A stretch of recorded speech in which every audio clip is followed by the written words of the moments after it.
अब स्पीकर, इस दफ़ा मुबारक देने में मैं हिचकिचा रहा हूँ क्योंकि पिछले दफ़ा बहुत ज़ाया हो गया मेरे मुबारकबाद।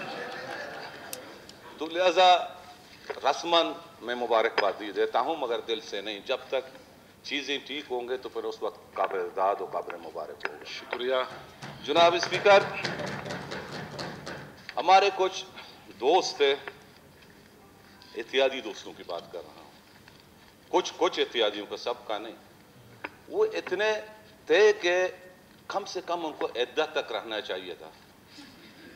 हमारी रस्म, हमारी रिवाज, मुसलमानी रिवाज, बलूची रिवाज, पश्तो रिवाज के मुताबिक कम से कम इद्दत तक 3 महीना 10 दिन इद्दत होता है, उसमें उनको रहना चाहिए था।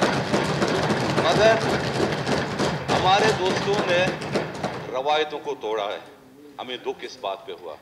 और इसके बावजूद जनाब स्पीकर, मैं कहता हूं कि मेरे ख्याल में 9 महीना 10 महीना हुआ यहाँ काफ़ी सेक्रेटरी साहब बैठे हैं, मैं किसी के दफ्तर में नहीं गया हूँ। कोई मुझे नहीं कहेगा कि मैं किसी सेक्रेटरी के दफ्तर में गया, इसीलिए कि हमें पता था कि कुछ नहीं होने वाला है हमारे लिए।